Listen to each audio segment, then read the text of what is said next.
माता रमाई फ्लेक्स फाडल्याप्रकरणी एका संशयित इसमाला कोपरगाव पोलिसांनी ताब्यात घेतलाय। कोपरगाव शहरात शनिवारी पहाटे माता रमाई जयंतीनिमित्त लावण्यात आलेले शुभेच्छा फलक अज्ञात इसमानं फाडल्यानं तणाव निर्माण झाला होता। आक्रमक भीमसैनिकांनी नगर मनमाड महामार्गावर रास्ता रोको आंदोलन केलं। तसेच भारतरत्न डॉ बाबासाहेब आंबेडकर स्मारकासमोर महिलांनी ठिय्या मांडला होता। कोपरगाव शहर देखील बंद करण्यात आलं। घटनेचे गांभीर्य लक्षात घेऊन वरिष्ठ पोलीस अधिकारी शहरामध्ये तळ ठोकून होते। 2 दिवसात आरोपीला अटक झाली नाही तर मंगळवारपासून तीव्र आंदोलनाचा इशारा भीमसैनिकांनी दिला होता। घटनेचं गांभीर्य लक्षात घेऊन वरिष्ठ पोलीस अधिकाऱ्यांच्या मार्गदर्शनाखाली कोपरगाव शहर पोलिसांनी सीसीटीव्ही कॅमेरे आणि प्रत्यक्षदर्शी यांची मदत घेत वेगानं तपासाची चक्र फिरवत एका संशयित इसमाला ताब्यात घेतलाय। ज्या संशयित इसमाला शहर पोलिसांनी ताब्यात घेतला आहे तो इसम मनोरुग्ण असल्याची माहिती पोलिसांकडून प्राप्त झाली आहे। त्याच्याकडे एक दांडा आणि एक चाकू आढळून आलाय।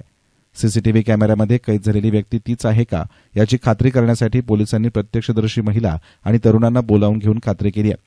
सदर तरुणांनी आणि महिलेने त्याला ओळखलं, मात्र सदर व्यक्ती तीच आहे का याचा सखोल तपास तसेच या घटनेमध्ये अन्य कोणी यात सामील आहे का याचा तपास कोपरगाव शहर पोलीस करतायत।